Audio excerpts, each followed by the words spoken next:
Hello friends, नमस्कार। Welcome to my YouTube channel. आज की इस वीडियो में हम करंट अफेयर्स के कुछ इम्पोर्टेंट क्वेश्चनों के बारे में चर्चा करेंगे। चलिए वीडियो को स्टार्ट करते हैं। सबसे पहला क्वेश्चन है, स्वच्छ सर्वेक्षण जो हाल ही में सुर्खियों में है के संबंध में सत्य कथन है। इसका राइट आंसर है ऑप्शन नंबर सी। इंदौर एकमात्र शहर है जो लगातार 3 वर्षों तक इस सर्वेक्षण में शीर्ष पर रहा।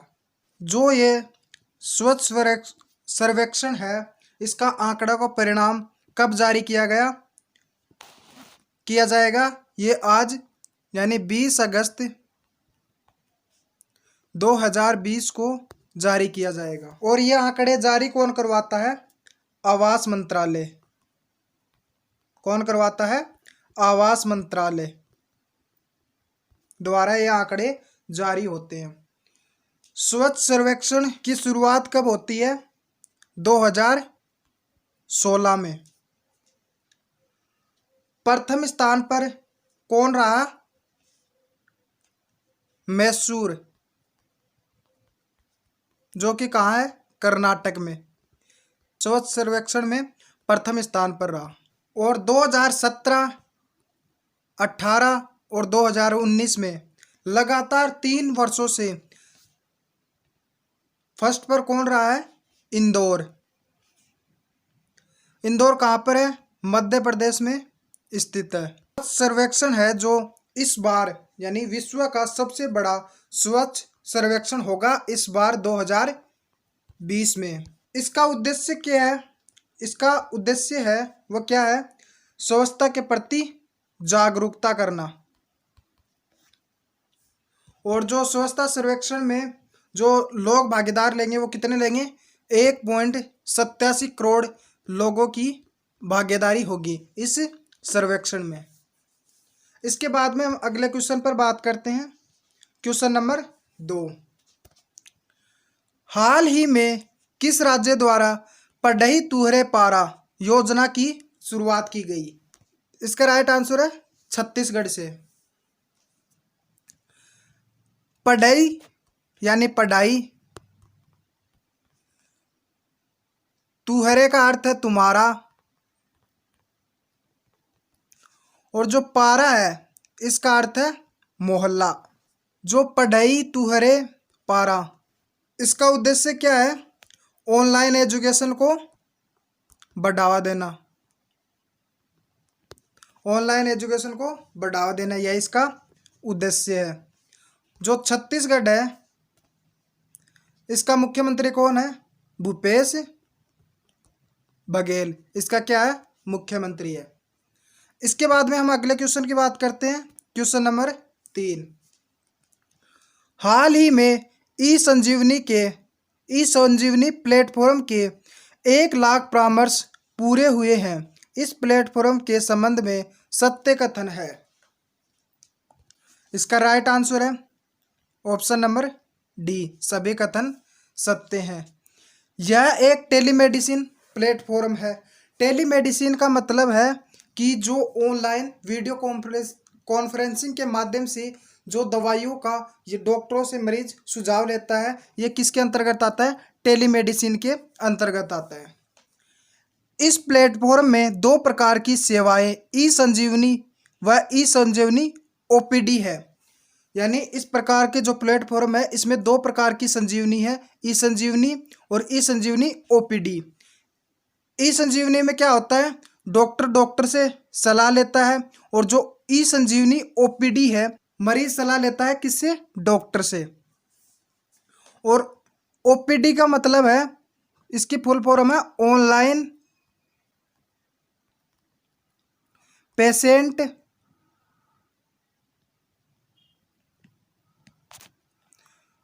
डॉक्टर, ये इसकी फुल फॉर्म है। जो ओपीडी है इसका प्रथम राज्य कौन सा है? तमिलनाडु।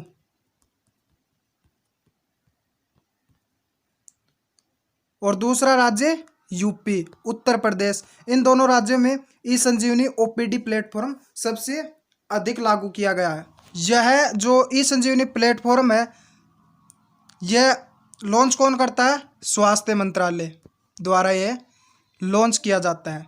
और हमारा स्वास्थ्य मंत्री कौन है? डॉक्टर हर्षवर्धन। ये हमारे क्या हैं? स्वास्थ्य मंत्री हैं।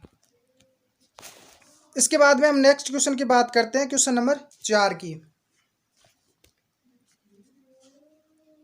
हाल ही में केंद्र सरकार ने सामान्य योग्यता परीक्षा CET आयोजित करने के लिए राष्ट्रीय भर्ती एजेंसी NRA ने मंजूरी दी है। इसके लिए कितना वित्त निर्धारित किया गया है? इसका राइट आंसर है 1517.57 करोड़ रुपए। राष्ट्रीय भर्ती एजेंसी के अंतर्गत एक तो RRB आती है, एक IBPS आता है और एक SSC आती है। RRB रेलवे रिक्वायरमेंट बोर्ड, ये बैंक की जॉब हो गई और ये स्टाफ सिलेक्शन कमीशन की जॉब हो गई। इन तीनों को अब एक में कर दिया गया। इसकी मंजूरी किसने दी है? इसकी मंजूरी किसने दी है? हाई कोर्ट ने। NRA के द्वारा करवाई जाएगी। पहले इन तीनों की परीक्षा अलग अलग होती थी। इसके बाद में हम बात करते हैं क्वेश्चन नंबर 5 की। हाल ही में किस राज्य में भारत के सबसे लंबे पियर ब्रिज का निर्माण किया जा रहा है? इसका राइट आंसर है मणिपुर का। यहाँ पर पियर का अर्थ है खंबा। जो ये पियर ब्रिज है इसकी लंबाई कितनी है? 703 मीटर लंबा है। मणिपुर में एक नेशनल पार्क है जिसका नाम क्या है? काबुल नेशनल पार्क है। यह जो नेशनल पार्क है इसकी एक खास बात है, ये तैरता हुआ नेशनल पार्क है। इस नेशनल पार्क में किसके लिए फेमस है? इसमें एक संगाई हिरण पाई जाती है जो उछल कूद के लिए फेमस है। इस हिरण को, जो संगाई हिरण है, इसको डांसिंग डियर के नाम से भी जाना जाता है। तो ये पियर ब्रिज है, इसका एक खंबे की लंबाई कितनी है? 141 मीटर लंबा है। इसके बाद में हम बात करते हैं, ये जो पियर ब्रिज है ये इजाई नदी के ऊपर स्थित है। इससे पहले मालारिजेका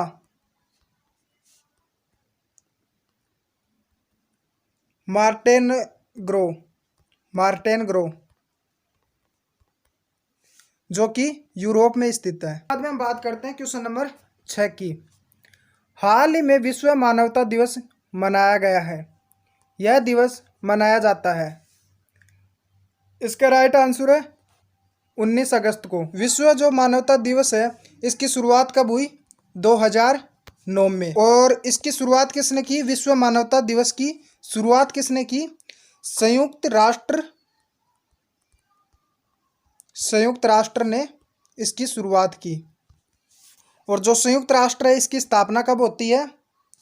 24 अक्टूबर 1945 को। इसकी स्थापना कब होती है? 24 अक्टूबर 1945 को। जो संयुक्त राष्ट्र का हेडक्वार्टर कहाँ पर स्थित है? न्यूयॉर्क में। इसका हेडक्वार्टर न्यूयॉर्क में स्थित है। ये न्यूयॉर्क हडसन नदी के किनारे स्थित है। जो ये न्यूयॉर्क है ये हडसन नदी के किनारे स्थित है। जो संयुक्त राष्ट्र है इसके महासचिव कौन है? एंटोनिया गुटारेक। इसके महासचिव कौन है? एंटोनिया गुटारेक इसके महासचिव है।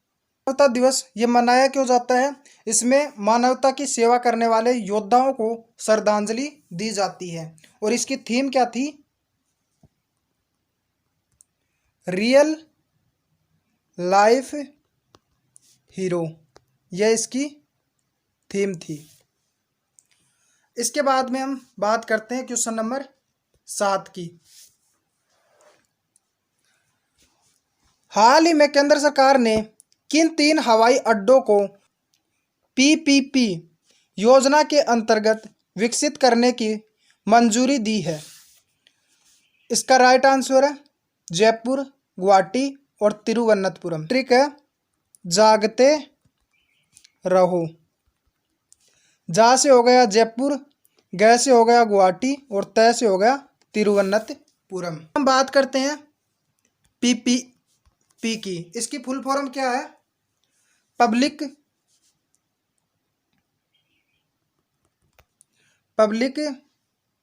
प्राइवेट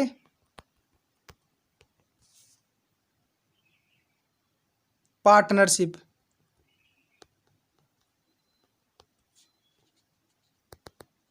इसकी फुल फॉर्म क्या है? Public private partnership. यह जो जयपुर, गुवाहाटी और तिरुवनंतपुरम है, ये तीनों एयरपोर्ट किसको दे दिए गए? अडानी ग्रुप को। जो अडानी ग्रुप है ये इसका परिचालन भी करेगा, प्रबंधन भी करेगा और इसका विकास भी करेगा। कौन? अडानी ग्रुप। अडानी ग्रुप है, इसका ये एयरपोर्टों का संचालन, परिचालन, प्रबंधन और विकास कितने वर्षों तक करेगा? 50 वर्षों तक करेगा। इसके बाद में हम बात करते हैं क्वेश्चन नंबर 8 की। हाल ही में किस अफ्रीकी देश के राष्ट्रपति अब्राहिम बाउबकर कीता ने अपने पद से इस्तीफा दे दिया? इसका राइट आंसर है ऑप्शन नंबर ए, माली ने। माली की राजधानी क्या है? बामको, यह इसकी राजधानी है। इसके बाद में हम बात करते हैं क्वेश्चन नंबर 9 की। हाल ही में डेथ वैली धरती का सबसे ज्यादा तापमान दर्ज होने के कारण चर्चा में रही है। यह डेथ वैली अमेरिका के किस राज्य में स्थित है? इसका राइट आंसर है कैलिफोर्निया में। कहाँ पर स्थित है? कैलिफोर्निया में। कैलिफोर्निया के जो सांसद है वो कौन है? कमला हैरिस इसके सांसद है। इसका जो टेम्परेचर था वो कितना था? 54 डिग्री सेंटीग्रेड था। जो कमला हैरिस थी पहले उपराष्ट्रपति पद की उम्मीदवार थी। यह कौन सी पार्टी से थी? डेमोक्रेटिक पार्टी से इसका संबंध था। इससे पहले 1913 में इसका जो टेम्परेचर था वो 56.7 डिग्री सेंटीग्रेड हो गया था। यह कौन, जो डेथ वैली है ये कौन से मरुस्थल में पड़ती है? मोजेब मरुस्थल में डेथ वैली आती है। इसके बाद में हम बात करते हैं क्वेश्चन नंबर 10 की। हाल ही में किस देश ने बांग्लादेश को तीस्ता परियोजना के लिए $1 बिलियन देने की पेशकश की है? इसका राइट आंसर है चीन ने। बांग्लादेश के जो प्रधानमंत्री है वो कौन है? शेख हसीना। कौन है? शेख हसीना। इसके बाद में हम बात करते हैं जो तीस्ता नदी है। इसके बाद में हम बात करते हैं जो तीस्ता नदी है इसकी लंबाई कितनी है? 309 किलोमीटर इसकी लंबाई है। तो आज का वीडियो अपना इतना ही था। थैंक यू दोस्तों। कल फिर मिलते हैं इसी समय पर। आप सभी का धन्यवाद जो आपने मेरा वीडियो देखा है, और मेरे वीडियो को ज़्यादा से ज़्यादा शेयर कीजिए। अगर आपने अभी तक मेरे चैनल को सब्सक्राइब नहीं किया तो प्लीज़ सब्सक्राइब कर लीजिए। Thanks for watching. Thank you guys. मिलते हैं नेक्स्ट वीडियो में इसी समय पर।